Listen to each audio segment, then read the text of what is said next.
예수와 나되기 292번째 그릇에 기름을 담아. 마태복음 25장 4절. 슬기 있는 자들은 그릇에 기름을 담아 등과 함께 가져갔으니 신부의 잔치집으로 신랑이 오고 있었습니다. 열 처녀는 등을 들고 신랑을 마중 나갔습니다. 그런데 신랑이 더디 오므로 모두 졸고 있었습니다. 그때 신랑이 온다는 소리가 들립니다. 열 처녀는 그 소리에 눈을 뜹니다. 그러나 기름을 준비하지 않는 5 처녀가 있었습니다.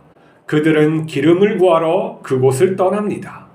기름을 준비한 처녀들은 등불을 켜고 신랑을 맞이해 혼인잔치에 들어갑니다. 이 천국 비유에서 기름은 무엇일까요? 하나님 나라에 들어간 처녀들은 어떻게 기름을 준비했을까요? 천국 비유는 우리의 삶과 마음의 상태를 말합니다. 등이 삶의 형식이라면 기름은 삶의 내용입니다. 등불을 켜는 것은 예수님과 동행하는 삶입니다. 말씀과 기도로 살아가는 것입니다. 마음에 예수님이 있는 사람은 세상으로부터 자유롭습니다. 세상의 소유와 성취를 추구하지 않습니다. 5 처녀가 기름을 준비하지 못한 이유는 마음에 세상 것을 소유했기 때문입니다. 그러나 세상 것으로는 하나님 나라에 들어갈 수 없습니다. 죽음은 우리에게 영원한 것만 남기고 소멸시킵니다. 우리는 영원한 생명인 예수님을 모셔야 합니다. 우리 안에 예수님이 있는 증거는 평안입니다. 예수님이 있으면 죽음을 두려워하지 않습니다. 부활의 몸으로 온전해질 것을 기대합니다. 하나님께서 우리의 마음에 불을 붙이면 우리는 예수님이 드러납니다. 우리가 세상에 진리의 빛을 발하는 것은 우리 안에 예수님이 함께 하시는 증거입니다. 예수님은 우리를 영원히 빛나게 하는 하늘의 불꽃입니다. 오늘날과 같이 과학기술이 발전한 이 세계에서 하나님을 믿는다는 건 쉽지 않은 일입니다. 왜 그러냐면 교육서부터 다르죠. 이 진화론이 완전히 이 교육계에서 자리 잡은 그 관계로 인해서 하나님에 대한 생각을 너무나도 어렸을 때부터 적게 하고 삽니다. 모든 것을 진화로 설명할 수 있는 틀이 사람들에게 주어져 있기 때문이에요. 그리고 그것이 현실 사회에서도 유용하게 가치를 발현하기 있기 때문에 하나님의 말씀을 전하는 건 너무나도 어렵죠. 그리고 오늘날 또 기술의 발전은 사람을 갖다가 영생으로 가는 길을 갖다가 열려고 자꾸 하고 있어요. 그렇지만은 그것이 어떻게 될지는 모르겠지만은 그러한 가능성으로 말미암아 하나님에 대한 관심이 더 없어지는 거죠. 그것이 물질 세계에서도 사람들이 건강을 위주로 살고 개인의 위주로 살고 그러한 것들이 팽배하기 때문에 하나님의 말씀을 들어도 제대로 깨닫지 못하는 거예요. 내 심정적으로 거기에 동의하지 못하는 상황에서 지금 살아가고 있기 때문에 제가 보기에는 많은 기독교인들 도시문명에서 잘 먹고 잘 살고 뭔가 그 세상을 추구하는 사람들이 과연 하나님의 말씀을 제대로 이해할까? 내 말씀 그 중심을 가지고 이 세상을 살까? 아니다. 나같이 이렇게 동떨어져서 이렇게 사는 사람들도 굉장히 어렵고 이해력이 짧은데 과연 그렇게 세상 속에 들어가서 살면은 그렇게 될까?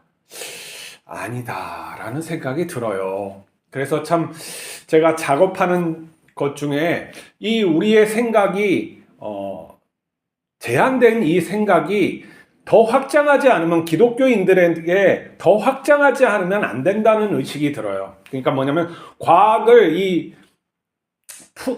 이 기독교 내에서 품어내지 못하면은 이 앞으로의 그 세대에게는 더 예수님의 진리를 더 보일 수가 없다는 것이죠. 그래서 저도 열심히 공부를 하면서 이걸 어떻게 할 것인가를 갖다 연구하면서 지금 이렇게 노력을 하고 있어요. 첫 번째 제가 발견한 그 진리라는 거는 하나님은 이 세상을 말씀으로 창조했다는 거예요. 없는 것에서 있는 것을 창조했다는 거예요. 이게 굉장히 중요한데 모든 세상 만물 이런 것들은 모든 하나님을 믿지 않는 사람들은 만물은 있었고 그 물질로부터 나왔다고 해요. 근데 성경은 딱 잘라 말해서 하나님은 말씀으로 세상을 창조했다 그래요. 그러면 왜 이것과 이것이 중요하냐? 우리 기독교인은 저 세상을, 이 우주 바깥에 있는 세상까지 생각할 수 있는 거예요. 그걸 만드신 존재까지 우리가 전지전능하신 존재까지 생각할 수 있고 그 바깥에 또 다른 세계가 있음을 우리가 있기 때문에 우리 세계관이 더 큰 거예요. 이걸 갖다 금지로 생각해야 돼요. 하나님은 전지전능하시다. 말씀으로만 그것을 창조하실 수 있다는 것이 우리가 가진 금지예요.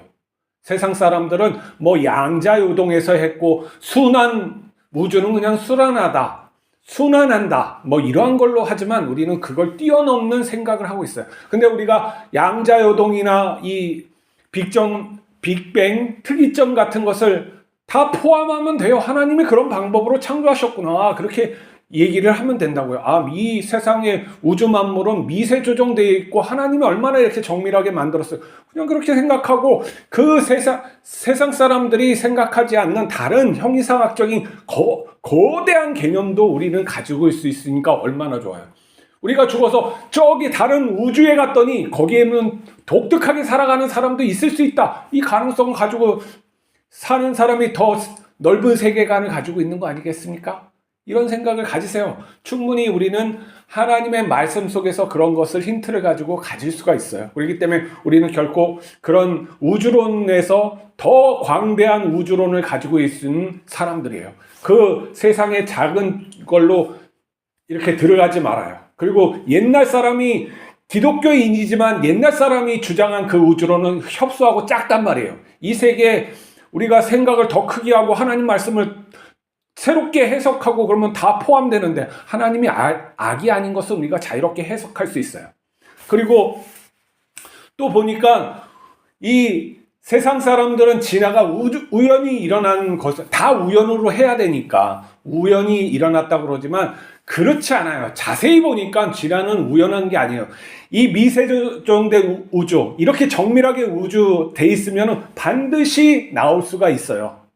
반드시 필연적으로 생명은 나올 수가 있어요. 그러면 다른 거에 보면 다른 그 은하에도 생명이 있을 수가 있어요. 우리 같은 생명은 아니겠지. 그리고 생명이라는 것은 우연히 나왔다는 게 아니라 자기 조직화가 있는 거예요. 어떤 생명, 단세포가 되기 위해서도 뭐가 되기 위해서 자기 조직이 있고 이걸 갖다가 능동적으로 발전시킬 수 있으려면 뭐냐면은 그 안에 역동성이 있어야 되는 거예요. 그걸 갖다 생의 역동성이라고 해요. 그렇기 때문에 그 생명이나 자기 조직화, 이건 우연이 아니고 지적인 그런 거란 말이에요. 지적인 파생되어서 이제 이 생명이 어떻게 해요? 끝없이 발전 쭉 하는 거예요. 그렇기 때문에 이 세상도 우리가 그거 그렇게 생각한다고 지옥 가는 거 아니니까, 아, 이렇게 진화가 될 수 있었다. 받아들이면 돼요. 받아들이면 돼요. 하나님께서 이것도 창조하신 방법이에요. 그러나 나는 이걸 믿지 않는다. 하나님이 모든 것을 계획하시고 만드셨다. 그렇게 믿어도 돼요. 상관이 없어요. 이렇게 만드셨건 저렇게 만드셨건 성경에는 그렇게 나와 있지가 않아요. 큰 맥락에서 이렇게 하나님이 창조하셨다 그러는 거예요. 그러니까 이러한 방법으로도 창조하실 수 있고 저런 방법으로도 창조하실 수 있고 다양한 이렇게 그 생명, 하나의 생명이 루카라는 하나의 생명가 하나의 생명일 수도 있고 그 형질일 수도 있는데 그게 이 지구의 생명들을 만들 수도 있다. 충분히 진화적인 개념으로 갖다가 이해를 하면은 이해할 수 있어요. 그것이 거짓말이 아니란 말이에요. 그냥 받아들이면 돼요. 그리고 그냥 하나님이 그러한 세상을 또 6일 만에 다 창조하실 수도 있으니까 그렇게 받아들여도 돼요. 그것이 받아들이는 게 뭐가 어렵습니까? 그걸 받아들인다고 뭐 예수님을 안 믿는 거예요? 그거 아무 상관이 없어요. 내가 더 넓은 세계관을 갖다가 흡수하면 아무것도 아니에요. 자, 근데 이 모든 동물들은 쭉 이렇게 해서 나왔어요. 근데 사람이 독특한 게 있는 거예요. 여기에서 하나님께서 뭐라 그랬어요? 하나님의 형상을 따라 흙을 가지고 하나님의 형상과 흙을 가지고 빚으셨단 말이에요. 사람이 뭐가 독특하냐면 모든 거에서 이 상징을 통해서 그러니까 보이지 않는 세계를 볼 수 있는 그런 능력을 주셨다는 거예요. 그게 바로 영이라는 거예요. 영. 우리가 영적인 그런 것이 있어서 그것을 깨달을 수 있는 거예요. 하나님 그 영적인 보이지 않는 세계 가지고 개념을 만들어낼 수 있는 거예요. 동물들이 만드는 거 봤어요? 오랑우탄들이 그런 거 만드는 거 봤냐고요? 못해요. 이게 바로 하나님께서 주신 능력이에요. 우리는 보이지 않는 세계를 갖다가 수학 공식을 만들어내잖아요. 물리 공식을 만들어내잖아요. 이 세상에 있는 거예요? 없어요. 그거 다 허구라고요. 이것도 허구면 저것도 허구예요. 그렇지만 그게 실제면 이것도 실제예요. 우리의 사람만이 그런 능력이 있어요. 하나님께서 독특하게 주신 능력. 그게 뭐냐면 또한 이성이에요. 이성. 우리가 이성이 있어. 옳고 그름을 분별할 수가 있어요. 양심이라는 게 있단 말이에요. 그게 다 하나님의, 인간만이 가지고 있는 거예요. 그래서 하나님께서 인간을 독특하게 창조하셨구나 하는 것을, 이건 실제잖아요. 그걸 안 믿는 사람은 그냥 우연이 됐겠지 하는 거고, 믿는 사람은 뭐가 우연이야, 이게 다 우연이라고, 네가 우기는 방식이지, 아니면 네가 생각하는 방식이지. 하지만 우리는 그것도 포함하고 더 넓은 세계도 가질 수가 있는 거예요. 그게 뭐냐면은 이제 우리는 어떠한 하나님을 우리가 섬기고 있는지, 그리고 이 세계가 어떠한 것인지 넓게 치면은 알 수 있는 거예요. 그리고 우리는 어떻게 이 영원한 세계에, 우리가 이 우주 바깥에 있는 그리고 우주 안으로 들어오는 그 하나님이 그 큰 세계에서 인간을 어떤 위치로 창조하셨고, 또 그리스도를 통하여 우리를 어디의 위치로 올라가게 하시는지 깨달는 것이 신앙생활인 것이죠. 배척이 아니라 그것을 갖다가 통합해서 그리스도인으로서 이 세상 문명을 갖다 다스리는 거예요. 우리는 육체적으로는 호모사피엔스의 그런 육체적인 그 생물학적인 것이 있고, 또 아담의 그런 영적이고 타락한 그 모습이 우리 안에 똑같이 있는 거예요. 그것을 부인할 수가 없어요. 이건 실존적인 현상적인 일이기 때문에 그래요. 이걸 갖다가 누가 부인할 수 있겠어요? 안 믿는 사람들도 자기 세계는 주장할 수 있지만 이것을 부인할 수 있는 것은 없어요. 왜 그런 건지 누가 알겠어요? 이성이 왜 있는지 어떻게 알겠어요? 다른 말로 나는 왜 생각하는지 누가 답을 쓰겠어요? 여기서부터 무슨 출발을 하면 그 형이상학이 나오는 거, 보이지 않는 그 세계에 대한 것이 나오는 거고, 하나님에 대한 생각이 나오는 거예요. 우린 그러한 존재란 말이에요.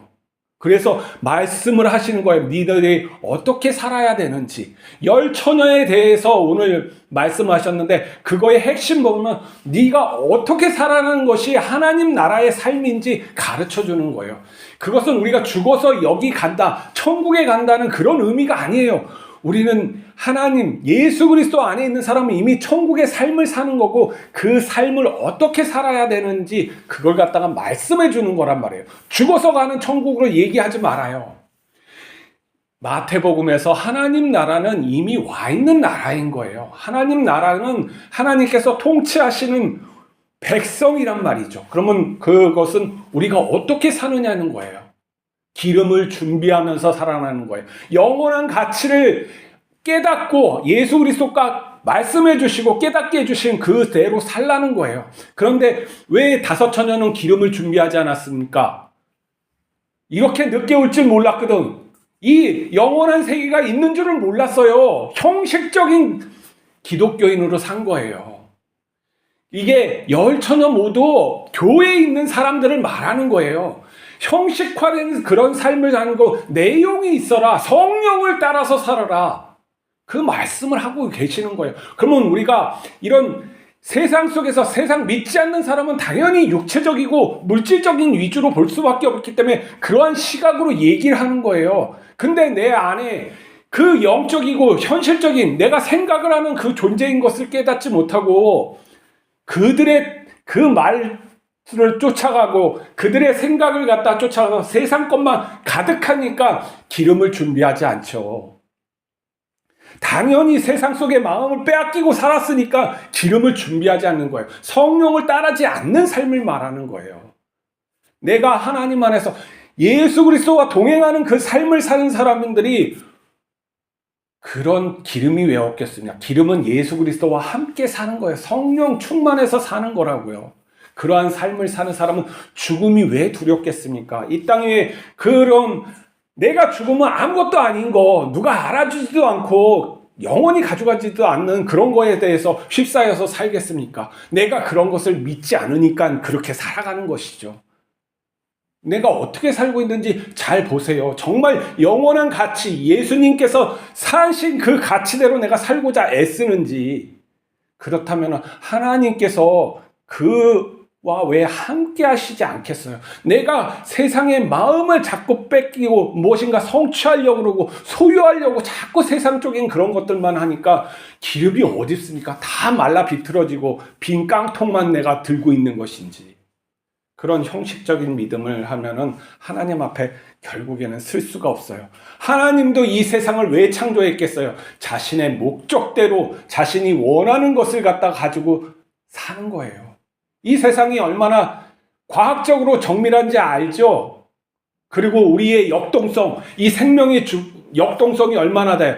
이 모든 물질 세계를 뚫고 일어나고 계속 성장하려고 하는 이 역동성, 이게 어디에서 왔겠어요? 우리 하나님께서 뿌리신 씨란 말이에요. 온전히 자라기 위해서 그 영광의 하나님, 천국에 들어가려고 애를 써야 되는 거예요. 그게 바로 천국에 침노하는 자가 얻을 것이라는 거예요. 우리가 뭐 다 해주시겠지, 뭘 주시겠지, 이러한 쪼잔한 인간으로 살면 안 돼요. 하나님께서는 그렇게 우리를 약하게 만든 것이 아니에요. 우리 생물학적인 것도 충분히 뛰어넘을 수 있을 뿐만 아니라 우리 영적인 것도 우리의 환난과 어려움을 다 뛰어넘을 수 있게 만드셨단 말이에요. 거기에 성령까지 보내주셨는데 왜 그렇게 못 살겠어요? 내가 거기에 마음을 갖다가 두지 않고 살기 때문에 그러는 거죠. 자, 새해 첫날이죠. 이 설로 하면은 하나님께 마음을 두시기 바랍니다. 영원한 세계에서 내가 살고 있음을 깨달으시기 바라요. 이 영이 나에게 있음을 깨닫고 오늘은 또 즐겁게 형제들과 또 서로 인사하며 그러한 하루가 되길 위해서 또 기도하며 나갑시다. 기도하시겠습니다. 거룩하신 하나님 아버지, 우리에게 이 세상과 지식과 또 사람들과 또 모든 것을 주셨습니다. 우리가 이렇게 많은 것을 받았지만 또 내가 소유하지 못하고 내가 권력을 행사하지 못함으로 또 그것을 또 갖고 싶어하는 그런 욕망에 휩싸여 있는 존재들입니다. 우리를 불쌍히 여겨주시고 우리의 미련함을 깨우쳐 주셔서 우리가 영원한 존재임을 깨닫게 하여 주시고 하나님의 영광이 무엇인지 다시금 알아서 그 영광을 따라 살아가게 하여 주시옵소서. 예수 그리스도와 동행하는 삶을 살아서 우리가 예수님처럼 변화되게 하여 주시옵소서. 우리 주 예수 그리스도 이름으로 기도하옵나이다. 아멘.